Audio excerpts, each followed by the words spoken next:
पिछले एपिसोड के एंड में हमने देखा था कि जो प्रिंसेस एथेना होती है वो उन सभी हीरोज को मैजिक करना सिखा रही होती है। उसी पर हमारा एपिसोड खत्म हो गया था। हम एपिसोड के अभी वहीं से कंटिन्यू करेंगे। प्रिंसेस एथेना बोलती हैं कि उनके पास ब्लड लाइन और कनेक्शन दोनों हैं, तो समन के हीरो बोलते हैं तो हमारा क्या होगा।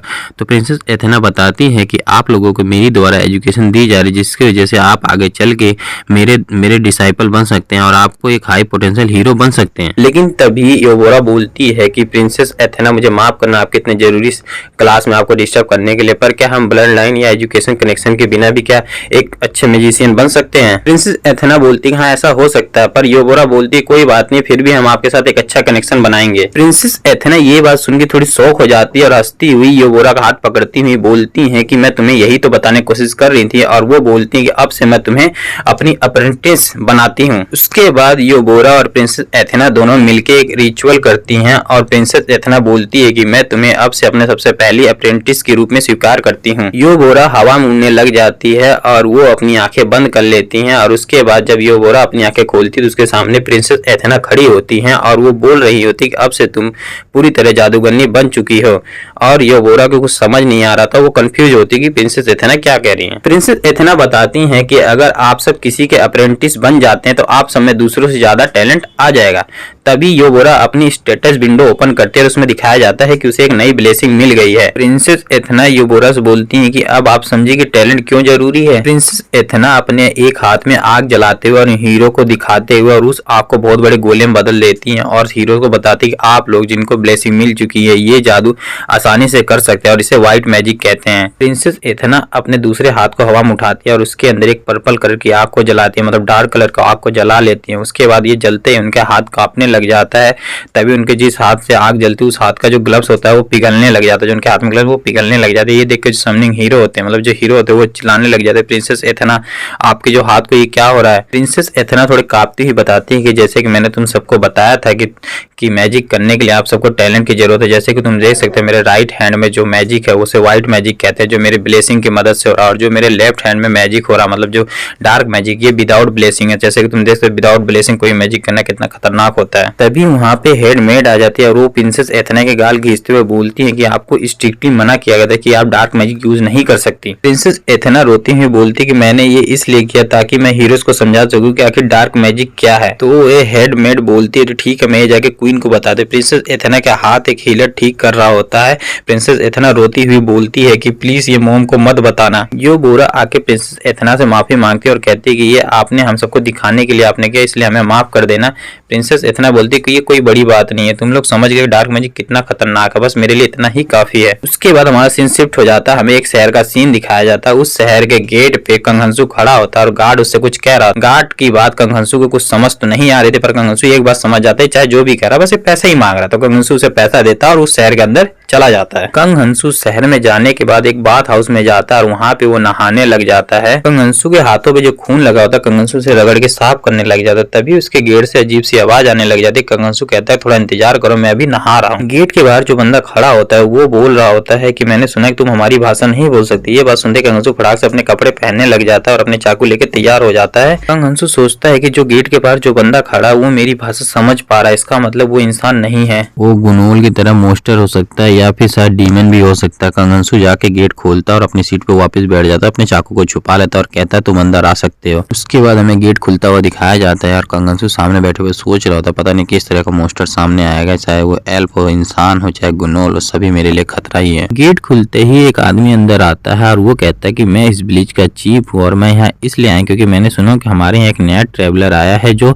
कोई और लैंग्वेज बोलता है। कंगहंसू बोलता है अच्छा जो चीफ होता है, कहता है तुम्हारा नाम कंगहंसू है, बड़ा यूनिक नाम है। कंगहंसू ये सुन के बहुत ज्यादा चौंक जाता है और कहता है क्या मेरा स्टेटस विंडो भी देख सकता है ये। वो विलेज चीफ बोलता है अगर तुम कोशिश करो तुम अपनी स्टेटस विंडो को छुपा सकते हो, पर मेरे जैसा कोई जिसको ऑब्जर्वेशन ब्लेसिंग मिली तुम उससे नहीं छुपा सकते। विलेज चीफ बोलता है कि मुझे लगा कि तुम कोई फेरी है जो जबरदस्ती विलेज के अंदर आ गई है, क्योंकि जो ये विलेज है इनका फेरियों के साथ बहुत बुरा इतिहास रहा है। क्योंकि जो फेरी होती है वो गुनोल को मारती है और जंगल से उन्हें भगा देती है और गुनोल भाग के जंगल से शहर की तरफ आ जाते हैं और शहर में आने के बाद बहुत सारे इंसानों पर हमला कर देते हैं, जिसकी वजह से बहुत सारे इंसानों ने अपने फैमिली वासियों को खो दिया है। वो छोटी बच्ची गुस्सा होते हैं, कंगहंसू समझाने की कोशिश कर रही थी पर कंगहंसू को नहीं समझ आ रहा था कि वो क्या कह रही है। विलेज चीफ जाने से पहले कहता है कि मुझे तुमसे एक और सवाल पूछना है, मैंने तुम्हारे खाने में पैरालाइज पोषण डाला था पर वो तुम्हारे ऊपर काम नहीं करा। कंगनसु फुल स्पीड में अपना चाकू उठाता है और उसके ऊपर अटैक करने लग जाता है, लेकिन तभी कंगनसु को चाकू उसके गर्दन पर पहुंचते ही रुक जाता है। कंगनसु बोलते है ये क्या हुआ, मेरा हाथ रुक क्यों गया। वो बिली चीफ बोलता है कि इस पोषण में एक हाई एल्फ को भी बेहोश करने मतलब पैरालाइज करने की ताकत है, तुम तो एक मामूली इंसान हो। उसके बाद वो कंगनसु के हाथ से चाकू छीन लेता है और कहता है वाह क्या मस्त चाकू है।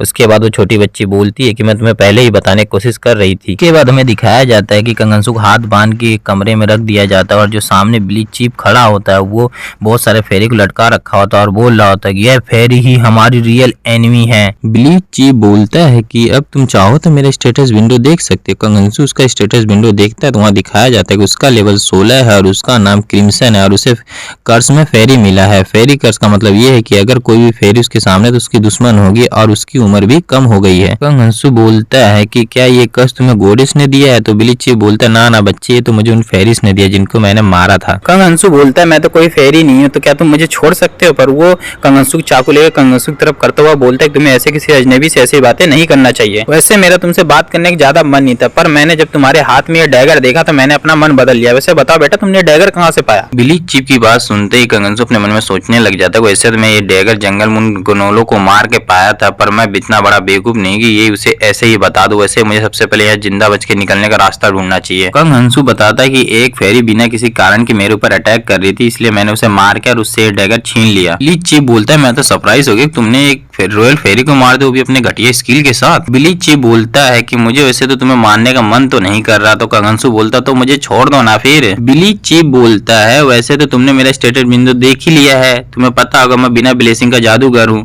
तो कंगनसु बोलता है क्या, तो बिली चीफ बोलता है तुम सच में कुछ नहीं जानते या तुम मुझे बेवकूफ बनाने की कोशिश कर रहे हो। कंगनसु बोलता है मैं तो एक आउटसाइडर हूँ और मुझे कोई भी इंसान या कोई भी गॉड नहीं था जो मुझे बता सके कि इस दुनिया का रूल क्या है। बिली चीफ बोलता है एक आउटसाइडर, तो कंगनसु बताता है आउटसाइडर का मतलब ये होता है कि एक भेड़िया जो जंगल में अकेला रहता है। बिली चीफ बोलता है कि क्या ही मस्त शब्द, और कहता है वैसे भी तुम अब अकेले नहीं रहने वाले। तो कंगनसु बोलता है इसका क्या मतलब मैं अकेला नहीं रहने वाला। तो छोटी बच्ची कंगनसु को अगली जिंदगी के लिए प्रेयर करने लग जाती है। उसके बाद बिली चीफ कुछ मोमबत्तियों को जलाता है और सीकर खोल के एक एल्फ को नीचे गिराता है। उस एल के ऊपर पैर रख के और एक मोमबत्ती को जलाते हुए बोलता है कि मैं एक डार्क मेज हूँ, और बहुत तेजी से हंसने लग जाता है, मुंह फाड़ फाड़ के हंसता जाता है और कंगनसु बैठे बैठे उसे बस देख रहा होता है। कंगनसु पड़े पड़े सोचता है कि मैं ऐसे ही ऐसे पड़ा नहीं रह सकता, तो बोलता है चीफ। तो चीफ बोलता है कि क्या हुआ, क्या तुम अपनी जिंदगी के लिए भीख मांगना चाहते हो। तो कंगनसु बोलता है नहीं ऐसा तो नहीं है। बिली चीफ बोलता है चलो ठीक है फिर, वैसे भी तुम मरने वाले, चलो तुम्हारी आखिरी सब सुन ही लेते हैं क्या है। लेकिन उसके पीछे जो एल्फ पड़ा होता है बहुत ज्यादा शोर कर रहा होता है। ये सुन के बिली चीफ को बहुत गुस्सा आता है, कहता है ये कीड़े मकोड़े बहुत ज्यादा शोर कर रहे हैं, और वो अपना चाबुक निकालता है और चाबुक से उस एल्फ को मारने लग जाता है और वो एल्फ बहुत ज्यादा चिल्लाता है, लेकिन कंगनसु चुपचाप उसे देख रहा होता है। बिली चीफ उस एल्फ को मारने के बाद कहता है चलो आखिरकार ये शांत हो गया, अब बताओ तुम क्या कहना चाहते थे। लेकिन जो कंगनसु होता है वो बैठे बैठे सोच रहा होता है बिली चीफ बहुत बड़ा कमीना, और ये मुझे ये सब क्यों दिखा रहा है, इसलिए क्योंकि ये चाहता है कि मैं सोचूं कि ये इंसाफ के लिए लड़ रहा है। कंगनसु बोलता है कि तुमने यहाँ तक आने के लिए बहुत ज्यादा मेहनत करा होगा, फिर भी तुम्हें कोई स्वीकार नहीं कर रहा। तो बिली चीफ हंसता हुआ बोलता तो आखिरकार तुम मुझे समझ रहे हो। कंगनसु बोलता हाँ क्योंकि मैं एक आउटसाइडर हूँ। तो बिली चीफ बोलता आउटसाइडर मतलब वही ना जो जंगल में अकेला रहता है, तो ऐसा देखा जाए तो मैं भी एक आउटसाइडर हूँ, बिली चीफ बोलता है। पर वो छोटी बच्ची कंगनसु को बोलती नहीं है आउटसाइडर नहीं है। बिली चीफ बोलता है कि अब तुम मुझे थोड़े पसंद आने लगे, पर जैसे कि मैं एक आउटसाइडर और मुझे भी अकेला रहना है। तो कंगनसु बोलता है ये क्या बकवास सा लॉजिक लगा रहे हो। बिली चीफ बोलता है कंगनसु मेरे दोस्त अब तुम वहीं से बैठ के देखो। कंगनसु बोलता है ठीक है। बिली चीफ उन लड़के फेरिस के पास जाता है और उनमें से एक फेरी को चुनता है। वो फेरी कुछ कहने की कोशिश कर रहा होता है, पर बिली चीफ उसका चैन खींच के उसे नीचे गिरा देता है और वहाँ नीचे एक सर्कल बना होता है। बिली चीफ बोलता है अब मुझे शुरू करना चाहिए। बिली चीफ अपना मंत्र पढ़ना शुरू कर देता है। उसके बाद जो सर्कल बना तो चमकने लग जाता, ग्लो करने लग जाता बहुत तेजी से। बिली चीफ अपना मंत्र जारी रखता है और जो फेरी होता है वो बहुत तेज चिल्लाने लग जाता है। बिली चीफ उसके पास आता है और उसका सर पकड़ के बोलता है कि अपनी बची हुई जिंदगी मुझे दे दे, नहीं तेरे साथ बहुत बुरा होगा। उसके बाद रोशनी बहुत ज्यादा तेज हो जाती। कंगनसु अपना सर नीचे कर लेता है। जब कंगनसु अपना सर ऊपर उठाता देखता है कि सामने जो फेरी होता है उसका शरीर पूरी तरह जल चुका होता है, और बिली चीफ उसके ऊपर पैर रख के बोलता है कंगनसु मेरे दोस्त मेरा काम पूरा हो गया। कंगनसु बोलता है तुम तो मुझे वैसे ही दिख रहे हो। तो वो बिली चीफ बोलता है क्योंकि मैं इंसान नहीं हूँ और मैं फेरिस को सिर्फ इसलिए नहीं मारता कि मुझे अपनी जिंदगी बढ़ाना। तुम्हें पता मैंने कितने फेरिस और यहाँ से आने जाने वाले लोगों को मैंने मारा हूँ सिर्फ इस कर्ज को पाने के लिए। बिली चीफ बताता है कि फेरी कर्ज मिलने से पहले मैं भी एक इंसान हुआ करता था, मैं भी बूढ़ा और बीमार हुआ करता था। पर एक दिन एक भटकता हुआ जादूगर इस विलेज में आया और उसने मुझे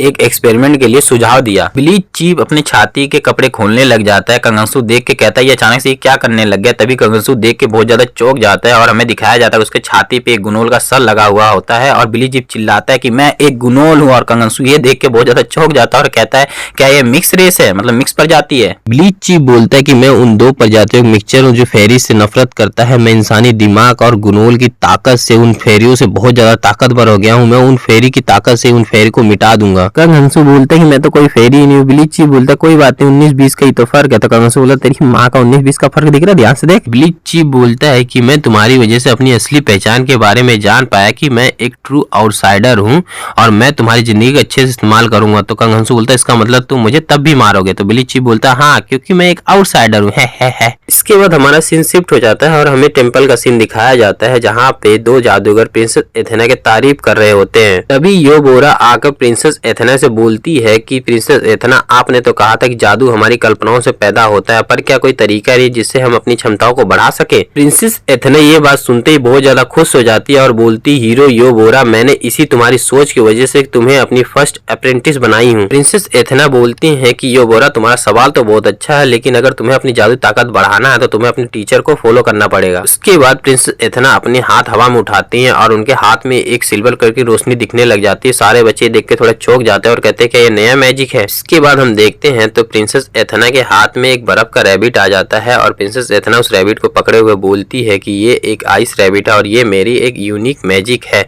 क्या तुम लोग भी ट्राई करना चाहोगे। उसके बाद योबोरा उस रैबिट को बनाने की कोशिश करती है पर उससे नहीं बनता। प्रिंसेस एथेना बोलती है कि तुमसे ये इसलिए नहीं बन रहा क्योंकि मैं अभी पूरी तरह टीचर नहीं बनी, अगर मैं थोड़े और एक्सपीरियंस पा जाऊं तो तुम ये आसानी से बना सकती हो, समझी कि नहीं। तभी जैंगमिन बोलती है कि मेरे जैसे किसी को अगर ब्लेसिंग ना मिले तो क्या करना चाहिए। तभी पीछे से वो हीरोज चिल्लाने लग जाते हैं कि मुझे भी ब्लेसिंग चाहिए, प्लीज मुझे भी ब्लेसिंग दे दो, ये तो बड़ी नाइंसाफी है। प्रिंसेस एथेना बोलती कि ठीक है चलो देखते तुम में से मैं अपना अगला अप्रेंटिस किसे बनाती हूँ। प्रिंसेस एथेना की ये बात सुनते ही सारे हीरो थोड़ी देर तो शांत रहते हैं, लेकिन तभी अचानक सारे हीरो चिल्लाने लग जाते हैं और कहते हैं प्लीज प्रिंसेस एथेना मुझे अपना अगला अप्रेंटिस बना लो। प्रिंसेस एथेना बोलती है कि जब आप लोगों का डिसाइड हो जाए तो मुझे बता देना। योबोरा बोलती है क्या ये आपने जानबूझ के किया। तो प्रिंसेस एथेना बोलती तुम क्या कहना चाहते हो, ऐसा कुछ नहीं है। प्रिंसेस एथेना बोलती है कि चलो हम अपना लेसन खत्म करते हैं, जैसे कि मैंने थोड़ी देर पहले तुमको दिखाया था कि आइस रैबिट कैसे बनाते हैं, अगर तुम कोशिश करो तो तुम यूनिक मैजिक को हासिल कर सकती हो। तो योबोरा बोलती है जैसे ब्लैक मैजिक। योबोरा की ये बात सुनते ही प्रिंसेस एथेना थोड़ी घबरा जाती है और बोलती है कि ब्लैक मैजिक व्हाइट मैजिक से अलग है और तुम इसे अपने आप लगातार प्रैक्टिस नहीं कर सकती। उसके बाद हमारा सीन शिफ्ट हो जाता है और हमें दिखाया जाता है जो कंगनसू होता है किसी सर्कल के अंदर खड़ा होता है और सर्कल चमक रहा होता है और ब्लीच चीफ उससे कहता है कि मेरे दोस्त कंगनसू तुम अपनी जिंदगी अब मेरे हवाले कर दो। कंगनसू मन ही मन सोच रहा होता अगर मैं ऐसी पड़ा रहा तो मैं मारा जाऊंगा, मुझे कुछ करना चाहिए। कंगनसू बोलता है 1 मिनट रुको, मेरी एक रिक्वेस्ट है। तो ब्लीच चीफ बोलता है क्या है वो रिक्वेस्ट तुम्हारी। कंगनसू बोलता है कि मैं मरने से पहले आखिरी बार मीसा को देखना चाहता हूँ। ब्लीच चीफ बोलता है अच्छा तुम उस लड़की की बात कर रहे हो जो बड़ा सा क्रॉसबो चलाती है और तुम उसे जानते हो, अच्छा तुम उससे क्यों मिलना चाहते हो। कंगनसू बोलता है क्योंकि मैं उसका लवर हूँ। ब्लीच चीफ कंगनसू को कॉलर पकड़े घींचता हुआ बोलता है कि अपनी बकवास बातें करना बंद करो और मैं इस ब्लीच का चीफ हूँ और मुझे इस ब्लीच में होने वाली हर एक चीज के बारे में पता है और मुझे ये भी पता है कि कोल मीसा का लवर है तुम नहीं और तुम मेरे अच्छाई का फायदा उठाने की कोशिश कर रहे हो। कंगनसू ये बात सुनते ही खुश हो जाता है कि इसे अभी तक पता नहीं चला कि वो लोग मर चुके हैं और कंगनसू बोलता है कि कोल मीसा का एक्स बॉयफ्रेंड है। ब्लीच चीफ बोलता है कि तुम क्या कहना चाहते हो कि तुम उसके अब बॉयफ्रेंड हो, तुम्हारे पास क्या प्रूफ है इसका। कंगनसू बोलता है कि तुम मेरी बॉडी को सूंघो तुम्हें सब कुछ पता चल जाएगा। जब उसे वो सूंघता है तो कहता है हाँ तुम्हारे अंदर से मीसा के सेंट तो आ रही है। ब्लीच चीफ सोचने लग जाता है कि अब क्या किया जाए और कहता है तुम्हारी कोई दूसरी इच्छा तो वो बता दो। तो कंगनसू बोलता है कि अगर मैं यहाँ से जिंदा बच गया तो क्या तुम मुझे मीसा से मिलने दोगे। तो ब्लीच चीफ बोलता है कि ऐसा नहीं हो सकता, अगर मैं तुम्हारी जिंदगी खींच लूंगा तुम्हें जिंदा रहने के लिए तुम्हारे पास जिंदगी ही नहीं बचेगी। कंगनसू बोलता है कि मैं उसके अलावा और कुछ नहीं सोच सकता, अगर मैं यहाँ जिंदा बचा तो मुझे जाने देना। तो ब्लीच चीफ बोलता है ठीक है तुम्हारी जैसी इच्छा। ब्लीच चीफ अपना मंत्र पढ़ना चालू कर देता है और कंगनसू के नीचे से अजीब सी रोशनी आते हुए दिखाई देती है। कंगनसू बहुत तेजी से चिल्लाता और कहता है ये तो बहुत ज्यादा दर्द दे रहा, अगर ये ऐसा दर्द देता रहा तो मैं मारा जाऊंगा। तभी ब्लीच चीफ बोलता है कि गुड बाय मेरे दोस्त कंगनसू, मैं मीसा को बता दूंगा कि तुम बहुत दूर जा चुके हो। कंगनसू हंसता हुआ बोलता है कि ये तो बहुत मुश्किल है क्योंकि मीसा मुझसे पहले ही जा चुकी है। ब्लीच चीफ कहता है कि तुम क्या कहना चाहते हो, लेकिन तभी कंगनसू फुल स्पीड में आता है और उसके मुंह पे एक जोरदार घूसा देता है। ब्लीच चीफ को घूसा बहुत जोरदार पड़ा होता है। ब्लीच चीफ अपना मुंह पकड़ के बोलता है गद्दारी कर बे तेरी बहन के। कंगनसू बोलता है गद्दारी मैंने क्या, गद्दारी तूने क्या कमीने, तूने कहा था मुझे दर्द नहीं होगा और तूने इतना ज्यादा मुझे दर्द दिया कि मैं दर्द के मारे पागल हो गया हूँ। के बाद कंगनसू बोलता है कि इतना दर्द तो किसी दोस्त को भी दुश्मन बना दे और मैं तो तेरा दोस्त भी नहीं हूँ। ब्लीच चीफ बोलता है ये सब बकवास बात है, बस तुम ये बताओ तुम जिंदा कैसे बचे। हुए। कंग हंसू अपने हाथों को घुमाते हुए और बोलता है मैं तो तुम्हें नहीं बताने वाला।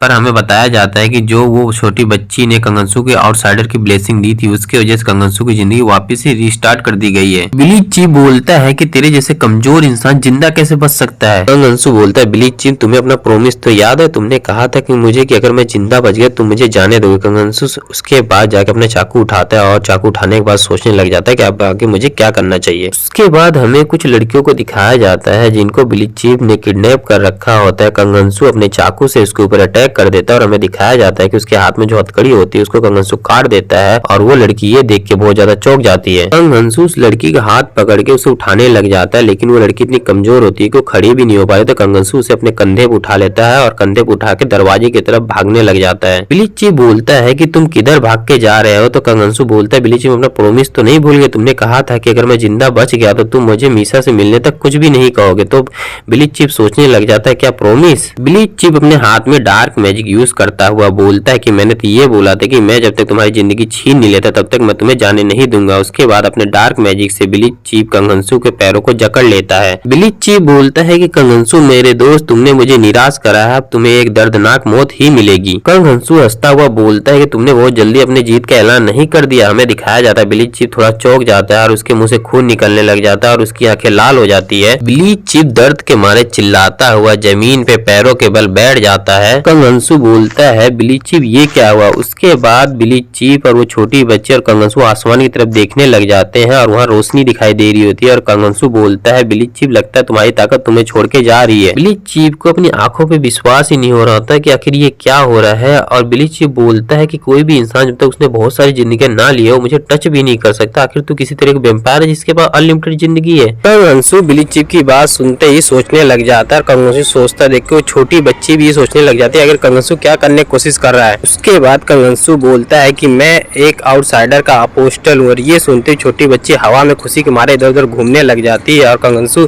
सरों के मारे लाल हो जाता है और बोलता है अब तुम खुश हो। तभी बिली चीफ के मुंह से खून निकलने लग जाता है और कंग हंसू सोचने लग जाता है एक सेकेंड बिली चीफ का लेवल तो 16 है, अगर मैं इनको मारूंगा तो क्या इनका एक्सपेरिमेंट मेरा हो जाएगा। कंग हंसू अपने आप से ही बोलता है छोड़ो ना, मुझे तो बाहर जाने का रास्ता ढूंढना चाहिए। बिली चीफ को बोलता है बिली चीफ बाय बाय फिर मिलते हैं। लेकिन तभी जो बिली चीफ के छाती भेड़िया होता है वो अचानक से जिंदा हो जाता है और बोलने लग जाता है कि तुम हो वो जिसने मेरे सपने को बर्बाद कर दिया, मैं तुम्हें नहीं छोड़ूंगा, मैं तुम्हें मार डालूंगा। बिली चीफ ग्नोल की पावर को इस्तेमाल करने चालू कर देता है और उसके बाद वो सीधा कंग हंसू के ऊपर अटैक करने के लिए आगे बढ़ जाता है। कंग हंसू अपने कंधे पे जिस लड़की को ले रखा होता है वो उसको फेंक देता है, लेकिन फेंकते ही जो बिली चीफ होता है उसका अटैक आकर डायरेक्ट कंग हंसू के पेट पे लग जाता है। बिली चीफ बोलता है मुझे पता तुम सरप्राइज हो गए ये देख के, क्योंकि ये अटैक तो सिर्फ गुनोल इस्तेमाल करते हैं, पर मैंने ये अटैक सिर्फ इसलिए बचा रखा ताकि मैं फेरिस को मार सकूं, पर तुमने मुझे मजबूर करा कि तुम्हारे ऊपर मैं ये अटैक इस्तेमाल करूं। लेकिन कंग हंसू की छाती में जो चोट लगी होती है वो ठीक होने लग जाती है। ये देख के वो गुनोल बहुत ज्यादा शौक हो जाता है और कंग हंसू हंसता हुआ अपने पैरों पे खड़ा होने लग जाता है और बिली चीफ कहता है ये कैसे हो सकता है, इतनी खतरनाक चोट लगने के बाद भी ये अपने पैरों पे ऐसे खड़ा जैसे कोई भी चोट ना लगा और उसके शरीर पे एक भी निशान भी नहीं है